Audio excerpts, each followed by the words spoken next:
Hello, I'm Leroy Garcia, and this is Blue Rain Gallery Podcast. Today we are in the interviewing mode of finding out what this guy's all about. This is Dan Friday. Welcome, Dan. Thanks, Leroy. Yeah. Dan Friday comes from a place that I'm kind of familiar with. In 1997, 98, I had the opportunity of serving a mission for the Church of Jesus Christ of Latter-day Saints in the Seattle area. Turned out the last 6 months of my mission, I had the opportunity to live on Friday Harbor and Mount Vernon area, Chihuly. Yeah. Sound familiar, Dan? Yeah, those areas. That's the hood right there. Yeah. Beautiful area. I mean, oh my gosh, the marine forms that are out there in the sea and the beautiful islands. And man, tell us about where you're from exactly. You're from around that area, and tell us what tribe you're from too. Yeah. The Salish Sea, kind of moreover, is the Puget Sound into the Fraser River Valley, up between Vancouver and in the Straits. Friday Harbor is named after Puale Joe Friday, which is a Hawaiian man. And that's the stomping ground. That's where the Lahakhtamish people, or the Lummi people, I'm a member of the Lummi tribe, that's where they're from, are those islands. And they're what's called Straight Salish or Coast Salish. And so it's a beautiful part of the world. And I feel really fortunate to be from there. So Dan, were you raised in a traditional way, in the Lummi ways, or were you just raised in the city and then came back to it? Yeah, I'm a little of both. You know, when I would get in trouble in the city, I would go stay with my uncle growing up. But I was born in Seattle, and I live in north of Seattle and Shoreline now. But like I said, I've got land at the Lummi Reservation in just south of the Canadian border. And that's where the majority of my family lives. And so what are some of the traditions that you can remember doing with your tribe that have influenced you? Well, you know, the Longhouse is a really strong tradition. And then there's the Shaker Church. And we weren't really involved in the Shaker Church too much, but I do remember like when my father passed away, they have this ceremony where they burn all your possessions so that people don't fight over your stuff, and they kind of send it with you. Yeah. And one of the, so there's about 6 photographs of my dad ever that really kind of made it from the purge there. And, it's been, really it's been a lifelong goal of mine and objective of mine to learn as much about the ways as I can, and I'm having a naming this summer. I'm going to get the name of my great grandfather, Joseph Hilaire, or Quoquata. And is that a ceremony? Yeah, that's a big ceremony. So that's kind of what I'm working on. And then potlatch tradition, you've got to save up, and I've got to do a lot of gifting and get ready for that ceremony. So right on. Yeah. Well, I had Leah put on the desk today a couple pieces, but the reason I'm asking these is that this piece in particular is very traditional for your tribe. Yeah. Can you tell us a little bit about this piece, and not only just about it, but how you made it to as far as the weaving? Well, this is an anchor for the Reef Net, and reef netting is it was originated in the Straight Salish with the Lummi people. The history of Switan, or the first man, and the gifts from the salmon people. Some of the first things are the Reef Net stories, and that's how the tribes were able to sustain themselves really well. I mean, it was really a wealth to be able to feed themselves that way. And there's a famous photograph of my great-great-grandfather, Haytaluk Osium, or Frank Hilaire, kind of teaching the settlers how to reef net fish, and that's what spawned the commercial reef netting industry in about 1890, and kind of made it consequently illegal for natives to reef net fish. So in 2013, the United States government allowed the tribe to fish as formerly, to fish at Cherry Point in the reef net style. And so it's a big resurgence, not just in the Lummi tribe, but in like Saanich and Straight Salish, to kind of get these fishing rights restored.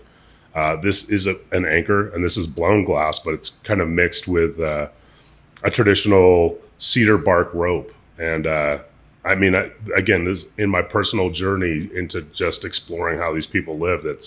It's really it's humbling to think that they must have just, if you need 2,000 feet of rope, it takes me hours to make just a bit of rope. And What's that, about 3 feet? yeah, 4 feet, and it's like, literally it takes a day harvesting cedar, and so I really like the marriage, or the kind of how they play off each other, the really contemporary glass and the traditional materials. So the original type of anchor, was that rock? Yeah, Stone? stone chipped out, and they just had such a great understanding of the the clock of nature, and when it was time to salmon fish, or when it was time to sockeye, get out for sockeye, or now it's humpies right now, or so just how people, I really admire the way that they lived, and it must have been all they were doing, just to sustain. The whole family worked. There's no such thing as child labor laws. Pretty So sure. they had to learn how to boat. Yeah, They had to learn how to use the nets. yeah. So if you were a deep sea diver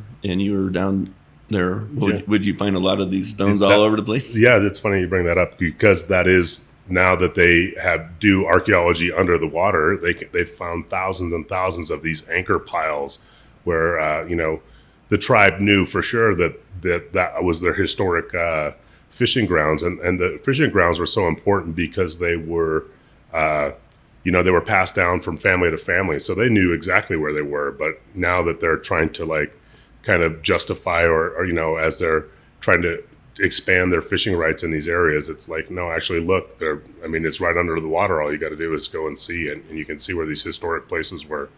Another thing that's really interesting about the Chihuly, and the Chihuly is the name for the reef net. This is a reef net anchor, but in the net itself, there's a big hoop at the very end of it. And so when the salmon would come between the two canoes, before they would draw the net in, the chief of the salmon people, or the tip of the spear, they would always allow those to escape. And it was just kind of a built-in mechanism of conservation. And these people just had such a high reverence for the salmon, and how they were sustained their life. It seems like they were acknowledging their ecosystem. Yeah, absolutely. I had a friend who flew us to his ranch in Colorado, and he has about 15 miles of stream, and he redid the stream to be eco-friendly to the fish. Nice. Yeah. And the fish are huge because of that. Yeah. But so conservation thought. Let's talk a little bit and turn a little bit. Let's continue to talk about tribe, but we're going to get into glass itself.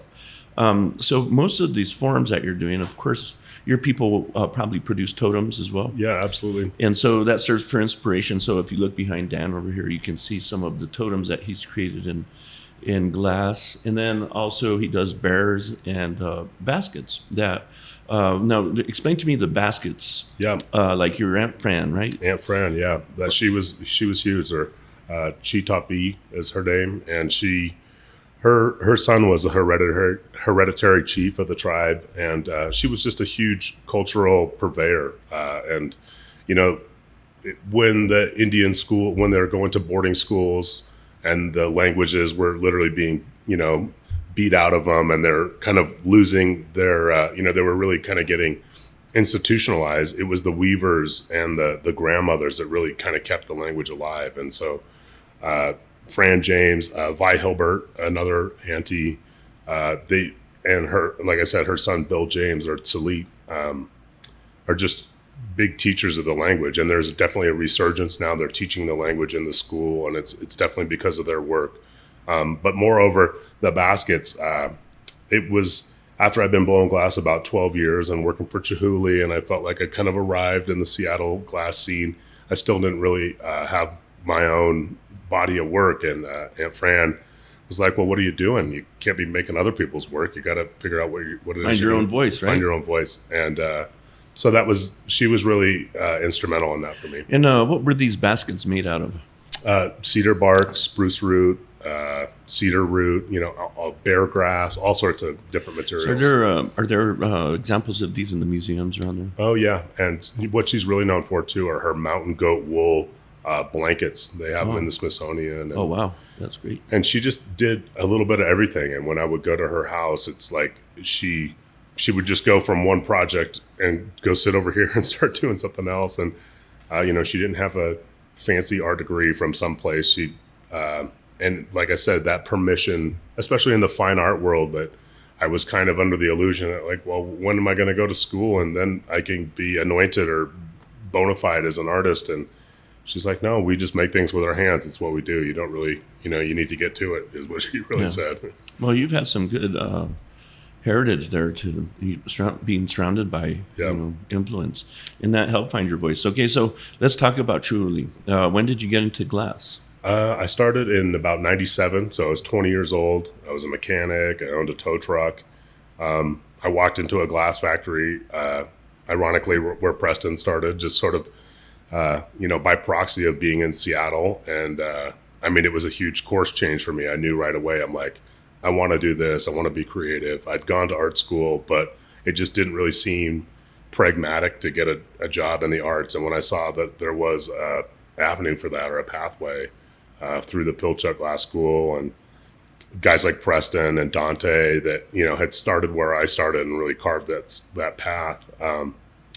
It was big. And about 2000, I started working for Dale Chihuly, and that was just huge. There's so many things I've learned from him and his methods. And those crews. Yeah, huge crews. And that's what people don't understand a lot of times about glass. It's really a team that you're working with, and you never know who you're going to learn something from. And there's a lot of unknown faces behind the scenes, and like being in a band or something. Yeah.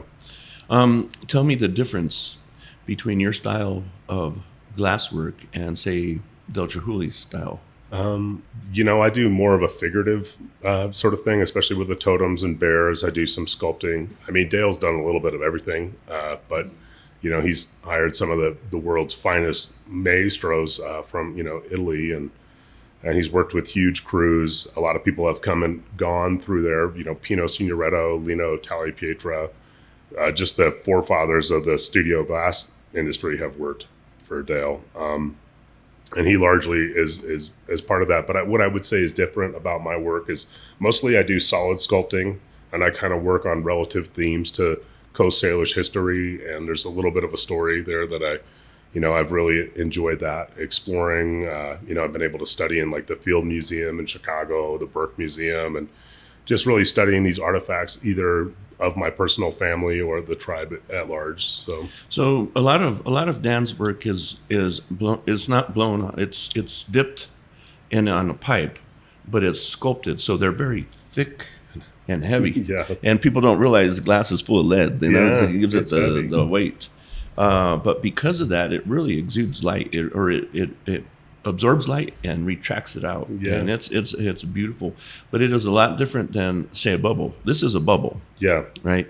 But the bears and the totems, it's all furnace. Yeah, and they like you said, they just refract light so beautifully. And I always tell people, if you've got a window, you can't beat the sun.